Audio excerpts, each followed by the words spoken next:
Can you imagine what it would be like to be blind and for the first thing you ever see to be heaven? Stephen's looking at the life of Fanny Crosby. As you know, Fanny was blind, and we're looking at that today. Don't ever think that seeing the Father's face through Christ, seeing the glory of the Father's house, will mean the same thing to you and to me in the same way as it will be to someone who was blind until they got there.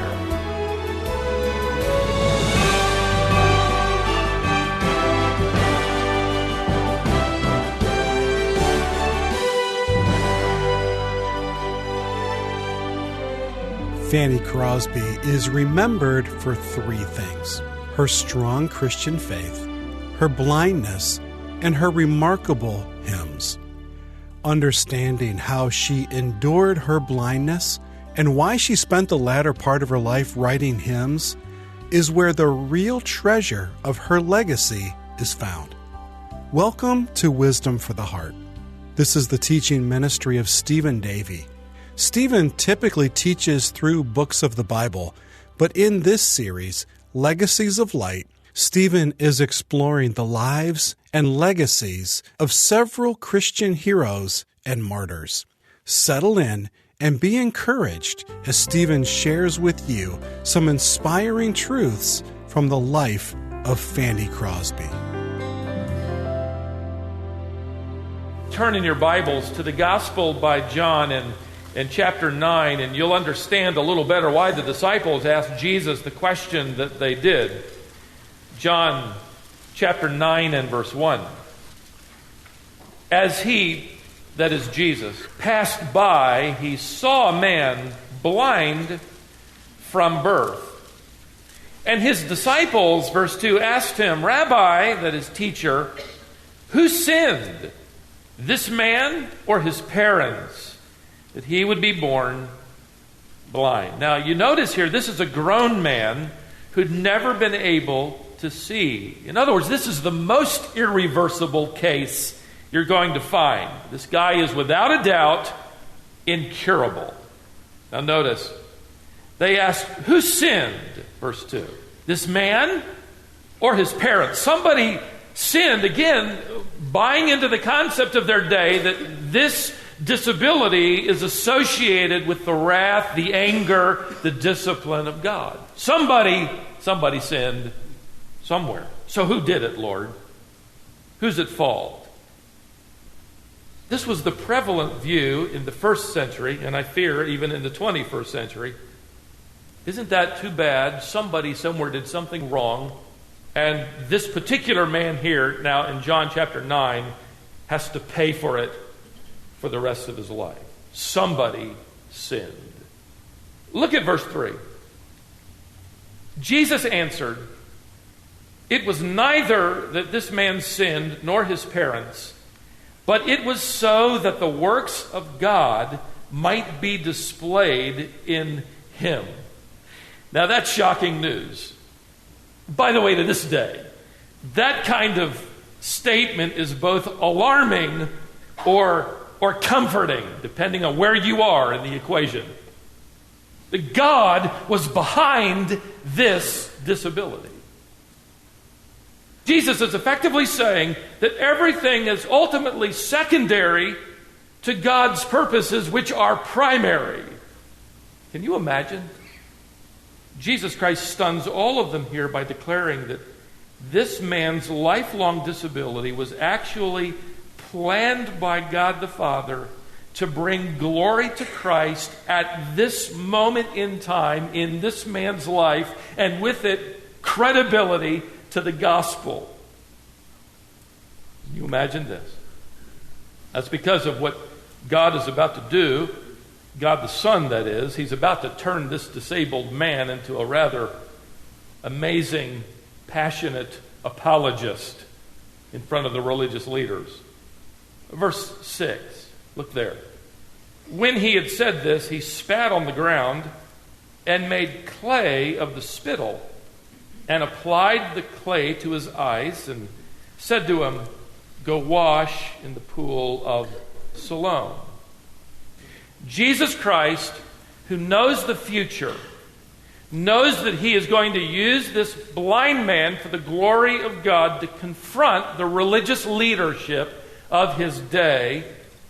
And so the first thing that Jesus does, in fact, I'll point out a couple of things that he does, to literally obliterate their rules of the Sabbath.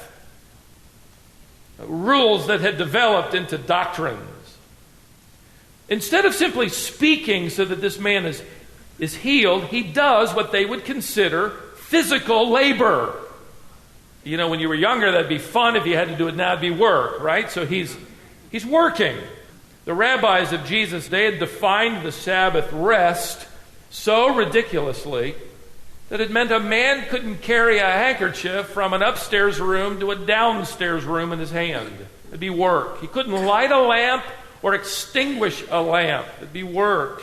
Couldn't even cut his fingernails or pull a stray hair from his beard. In fact, women weren't even allowed to look into a mirror on the Sabbath because they would be tempted to fix something and more than likely engage in some kind of repair work. I'm not going any further than that. So Jesus is actually setting up this conflict. He's setting it up. Furthermore, by making mud and applying it to his eyes, Jesus is applying a poultice, as crude as it was. He's acting like a doctor. Again, the Jewish leaders didn't allow any medical work on the Sabbath day. Unless a person's life was in danger, you couldn't work on a toothache. You couldn't even pour cold water on a sprained ankle. That was off limits. So Jesus is obviously at work curing this man by intentionally breaking the traditions of the religious leaders that meant absolutely nothing, of course, to God and His Word. So he's working with his hands, and he's obviously giving this man medical treatment. In fact, did you notice that Jesus even prescribes a remedy by telling the man to go and wash himself off in the pool of Siloam? In other words, I want you to go work too. So Jesus is deliberately setting up this drama so that the religious leaders are going to be boxed into a corner where they will either have to rethink their false religious traditions or deny the obvious hand of God. Blindness, they believed, could only be cured by the hand of God. So Jesus must be God incarnate or empowered by God, or this really didn't happen, which is exactly where they will land, unfortunately. So this man is cured, and he engages with fearless courage, and our purpose isn't to expound on the chapter, but if you read through it, he'll have two different conversations with these religious leaders. It's absolutely fascinating. And the crux of his apologetic, his defense of Jesus Christ, boils down to verse 32. At least look there. This cured man says this: "Since the beginning of time, it has never been heard that anyone opened the eyes of a person born blind. If this man were not from God, he could do nothing." In other words, how obvious can it be? So obvious that they could do nothing more than tell him he's a sinner, verse 34, and kick him out of the temple. But he becomes an irrefutable testimony to the power of God through Jesus Christ, the Son of God. Imagine, God has allowed this man to suffer for his entire life so that at this moment he can most effectively establish a witness to the authenticity of the power of Christ, who must be moving the hand of God. Imagine, this man's disability was planned. Does that bother you? That God is that sovereign? that this could be purposed by God? I mean, forget the fact that he was healed for a moment. Every one of us, by the way, are going to be healed one day, right? Okay. Forget the fact that he was healed while he was still alive. God planned that this man would live the majority of his life blind. Why? Not because he sinned or because his parents sinned, but go back again and look at the last part of verse 3. So that the works of God might be displayed in him. Wouldn't that make life worth it?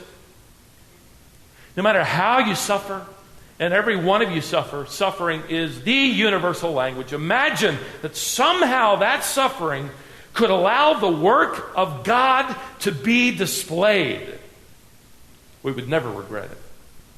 It's exactly what happens here.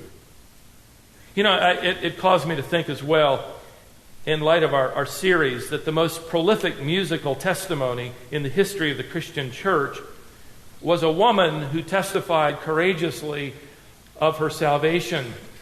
She would write hymns like, "And I shall see him face to face," and tell the story, saved by grace. 8,000 more hymns, too, by the way. Copied more than 100 million times in more languages as well than any other hymn writer. In fact, she would write under 200 different pen names because hymnal publishers didn't want the public to know that she had entirely dominated the musical scene. She would have as many as 40 hymns churning through her mind before writing them down. Well, actually, she never wrote any of them down because she was blind. And her name was? Fanny Crosby. Frances Jane Crosby. Her friends called her Fanny Crosby. She wasn't actually born blind. She caught a cold. It created a rash around her eyes.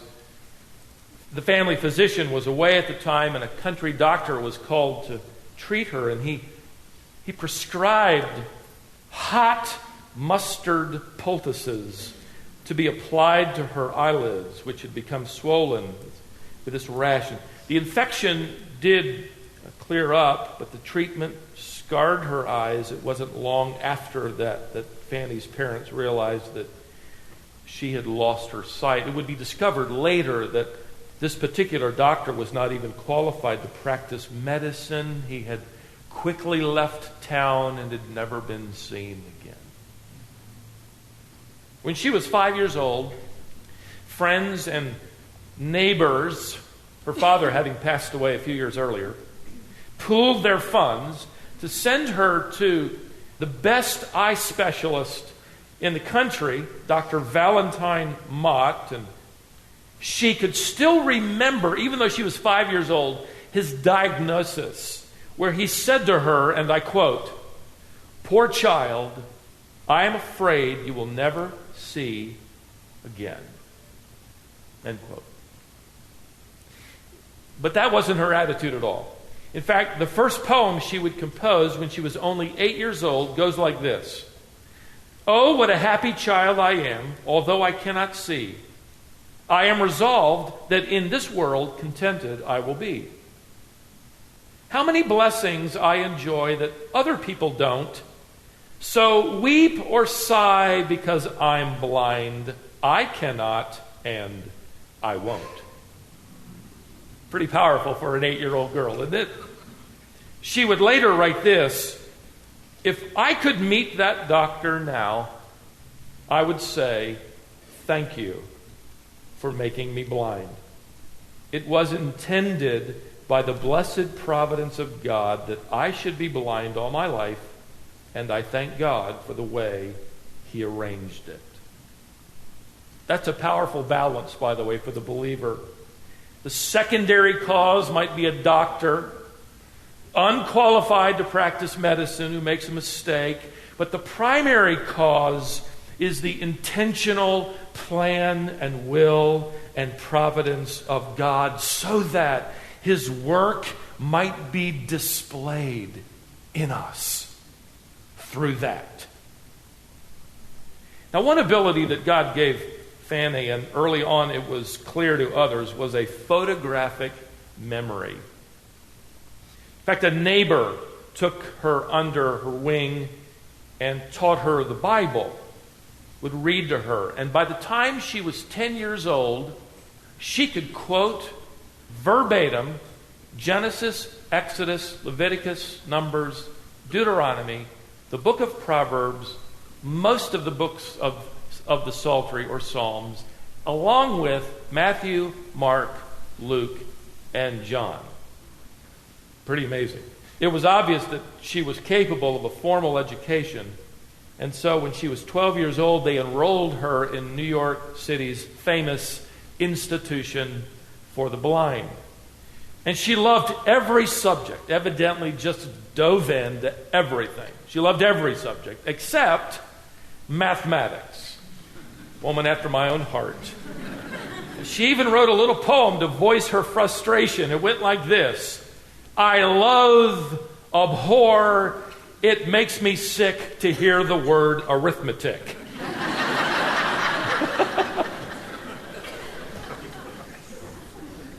When she graduated, she would become the institution's most famous teacher. She would teach there for 23 years. Quickly, she became famous for her poetry. Secular poetry, secular songs. She even wrote the first secular cantata by an American composer called the Flower Queen. She was published twice with books of poetry.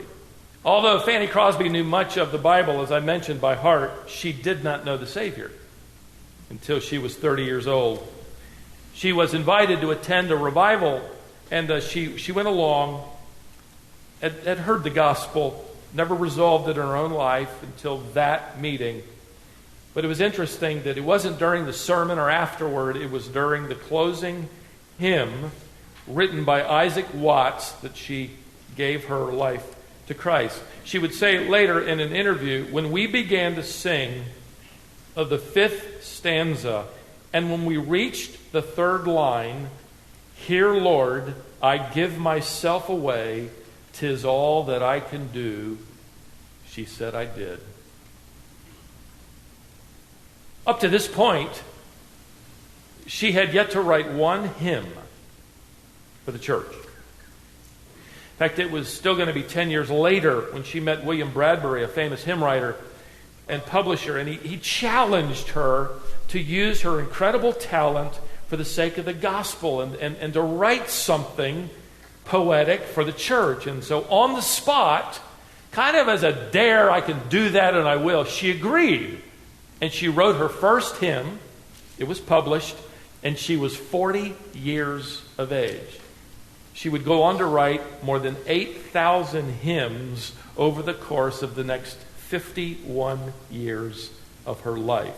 She did have a personal request, and she had a notebook where she would write anybody that she heard of trusting Christ, because it was her prayer that her hymns would be instrumental in leading 1 million people to faith in Jesus Christ. That's why her hymns are so gospel-oriented. I have little doubt that was achieved, primarily because a man by the name of Ira D. Sankey became a close friend of hers, and he was the musician for D.L. Moody, and he introduced her to the public and began to sing her hymns. And of course, they would be picked up decades later by George Beverly Shea and Cliff Barrows of the Billy Graham Crusades. And I think it's interesting that she came to faith in Christ at the singing of a hymn, and God used her to display His glory through her. And many, no doubt, have come to faith through the singing of her hymn. I want to pull from her personal testimony 3 observations. And they are timeless. First, usability in one area of life is often created when we accept our inability in other areas of life. Let me say that again. Usability in one area of life is often created when we accept our inability in other areas of life. What makes her testimony so compelling is her submission to an incredibly difficult life. as nothing less than joyful submission to the providence of God. Frankly, she and many others, before and since, remain a challenge to the church, don't they? To all of us, in so many areas where we might spend our lives pining away at doors that God has bolted shut, instead of looking at doors that God has opened wide. No, I want to do this. No, I want you to do that. Instead of developing resentment or this resignation, she maximized this opportunity as ultimately the work of God which would be displayed in her life. Let me make another observation. Secondly, victory over one issue of suffering does not guarantee victory over every issue of suffering. Again, the study of someone's life not only brings up their successes, but it reveals their failures. Fanny married a former student who had also enrolled at the Institution for the Blind. They had gotten to know each other. In fact, he started out as her student, and even though 11 years younger than her, they, over the course of several years, fell in love. He, also blind, had become a proficient organist and was performing concerts in major cities. A year after their marriage, they had their only child, a daughter they would name Frances. Sadly, not long after her birth, she died suddenly from typhoid fever. Fanny's husband, Van, grew more and more reclusive in his grief. In fact, for the rest of her life, Fanny never spoke publicly of even having been a mother. So deep was that wound. Until late in life, she opened up about her years of sorrow. Eventually, after years of living together intermittently, Fanny and Van separated. Most biographers and historians conclude that this was the result of Van's reclusive resentment to the pain and the sorrow of losing his little girl. I thought it was interesting. It was one thing to deal with the disability of blindness, which they both amazingly overcame, but too much to deal with the grief of death. Fanny responded to that by writing a hymn she entitled "Safe in the Arms of God." Victory over one issue of suffering doesn't guarantee victory over every other issue of suffering.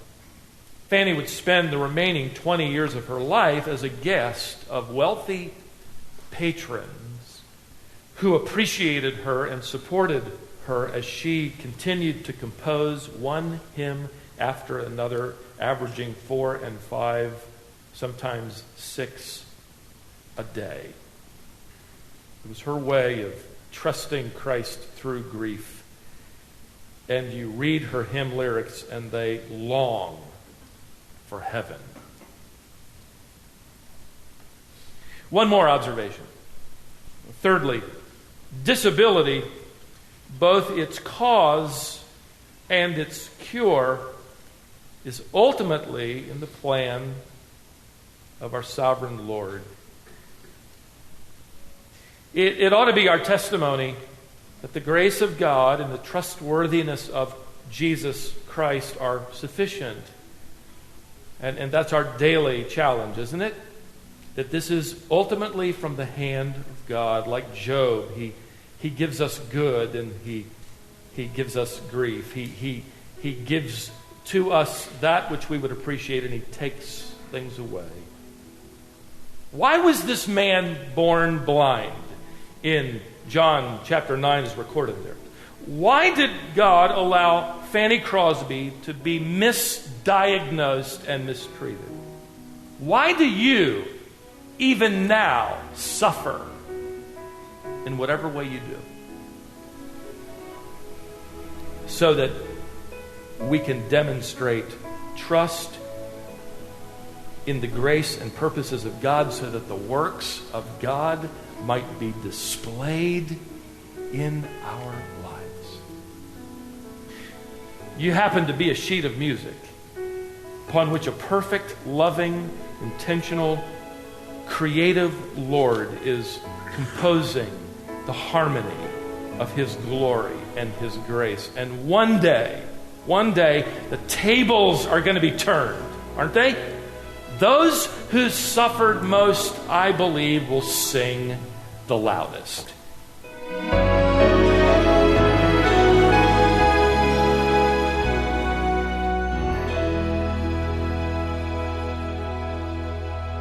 That's an important reminder today, and I hope you've been inspired and encouraged by this look into the life of Fanny Crosby.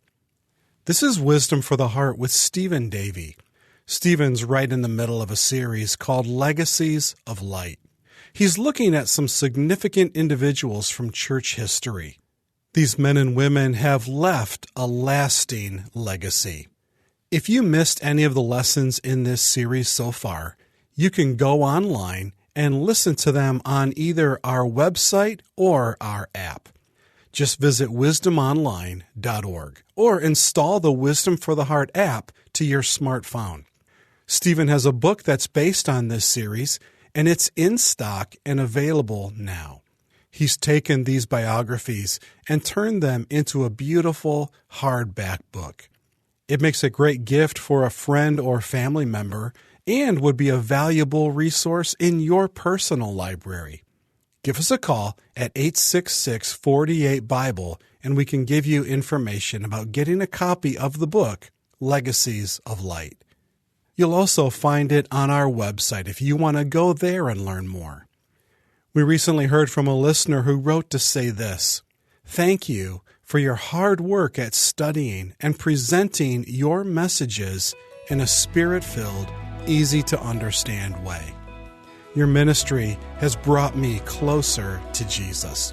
That was from a listener named Stephen, and it's our hope and prayer that God will use these messages to bless and encourage you in your walk with Christ. Thanks for joining us today for Wisdom for the Heart.